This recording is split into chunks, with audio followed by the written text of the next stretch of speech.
Welcome. Thanks so much for joining me. So today I have picture books for adults. And I really like to read illustrated books, and there are not a lot of books out there. There are, graphic novels and things like that coming out more and more, but there aren't a lot of like picture book style books for adults. And I even like to read like traditional children's picture books, but these are actually made for adults. And this is the Griffin Sabine Trilogy by Nick Bantock. And I read all three. I actually just finished the third one, so I want to talk about them. I'm not going to give away spoilers in case someone watching isn't familiar with them, but I will say a little bit more towards the end of the video about my opinions about the ending. But yeah, so I'm going to show you guys. So I don't even remember how I stumbled upon these books. I think I was actually just Googling illustrated books for adults. So this is Griffin Sabine, the first one, An Extraordinary Correspondence. This is the second one, Sabine's Notebook, and then the third one is The Golden Mean. Now, I'm aware that the author does have other books, but this is from what I understand, this is the main trilogy.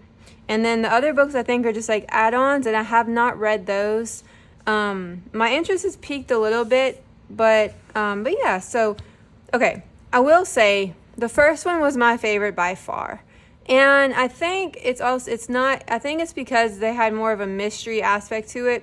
Not that the third one didn't also kind of have a mystery aspect to it, but I really was intrigued by these two people, Griffin and Sabine. Or are they two people?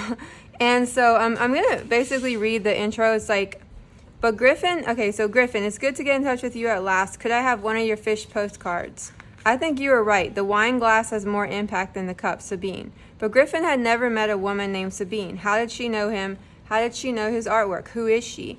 Thus begins a strange and intriguing correspondence of Griffin and Sabine. It's a story that is partly romance, partly mystery, and completely a work of art. Each page contains a new card or letter. Yeah.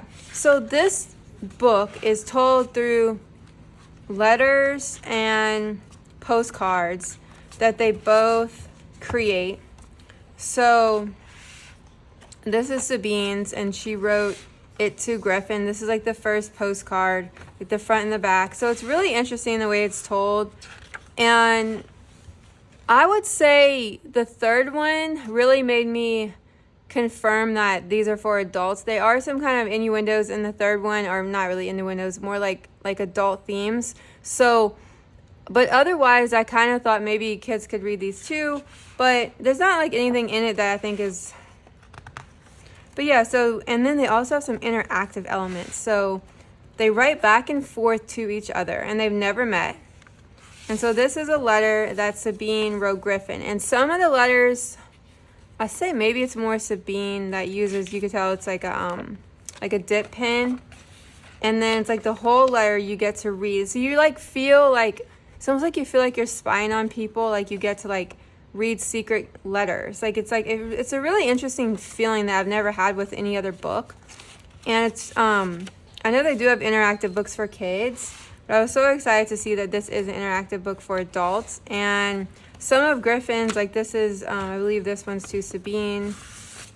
Maybe I should have gone back and looked, but I think most of his are typed. And there's usually always art.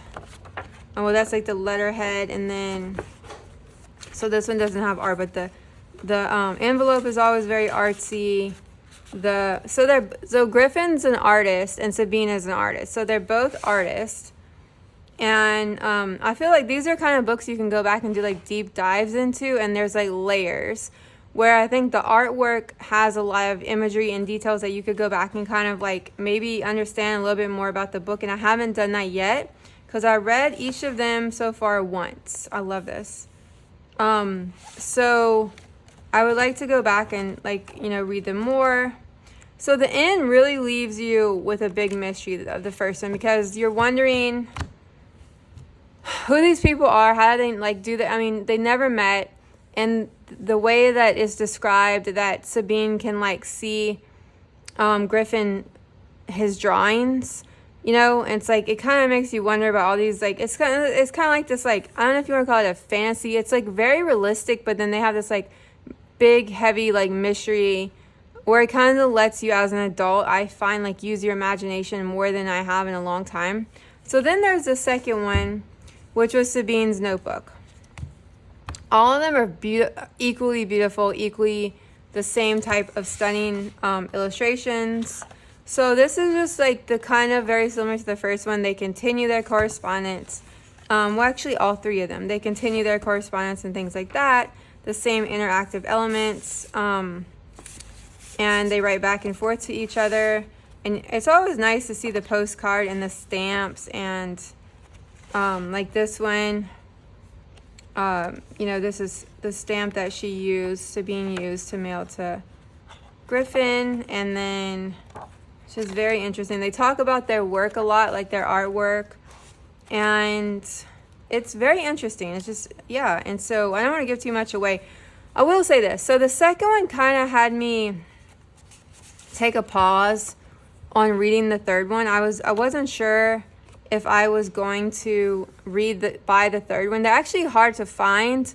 I did find them on Amazon. I will link them below. They're not very common. Like, my library definitely didn't have them. I could have probably requested them from another library for them to get, but I didn't. So this one kind of had me take a big pause before buying and reading the third one because of the way it ended. I will say that I kind of was a little bit disappointed in the way it was going because I felt like this one was a little bit more realistic. And I'm a big realistic fiction reader, and I do like some books that have like some type of like light magic or like a little bit of magical, but not much. And I wouldn't really call this magic, but this one to me just felt like more realistic. Like these are two people, and I'm still not really sure because without saying a spoiler, I don't want to say like my whole conclusion. But then I was on the fence about buying the third one because I was like, this is kind of going in a direction that kind of disappointed me as a reader. But then I started thinking about it a little bit more, and I kind of like stayed in my brain. I was like, you know what? I just want to go ahead and finish the trilogy. So this is the third one in their correspondence, and it's like just as beautiful and everything like that. So this one, I will say, like, I'm not going to say, what happens, but I will say that it definitely leaves you with more questions than answers. So the author, even like the last couple pages, like he attempts to like somehow tie up the story, and yet it still left me very, very, very confused. So I think the third one kind of could go either way on like, is this still something that's like kind of realistic, or is this something more like fantasy or like parallel universes or something like that? I'm not sure. I don't think that's giving anything away, because if you read the second one and the first one, you'll kind of think that it's kind of kooky, right? It's kind of like, it's not realistic, right, for someone to be able to like see someone drawing to begin with. So in the beginning, it still kind of has this like unknown kind of strange, vibe to it. I just really enjoyed opening all the letters and feeling like, I was like experiencing their correspondence alongside with them. And they're just beautiful. And I feel very lucky to have experienced these books. And I will look more into the extra books that he made, and if I do somehow become interested in those, I'll definitely share them on this channel, because this channel, I want to focus on beautifully illustrated books that can be for adults, that adults can enjoy, even if they're made for kids or not. These are I don't know what he even calls them as an author, but I would call these picture books for adults. And those are very rare, and I'm always looking for stuff like this, you guys.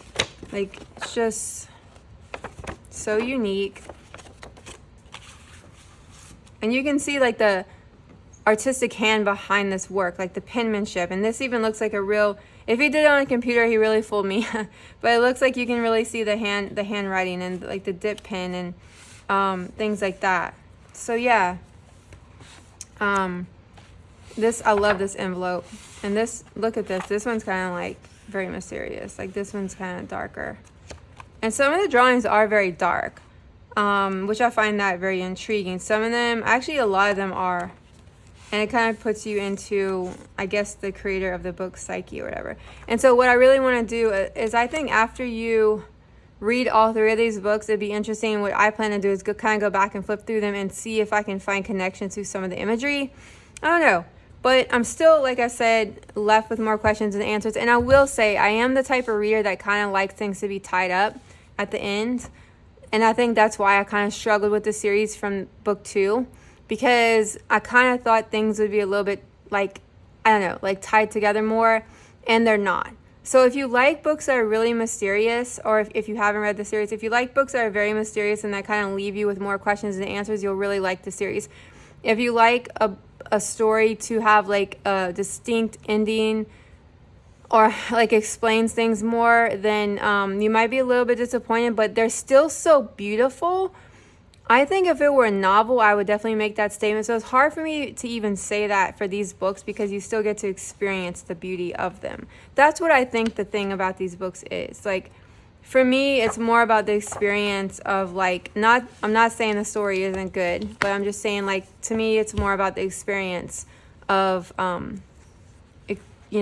looking at them and just the beauty of them and how unique they are. So yeah, this is my Griffin and Sabine trilogy. I hope that you enjoyed. Thanks so much for watching, and I'd love for you to subscribe. Bye.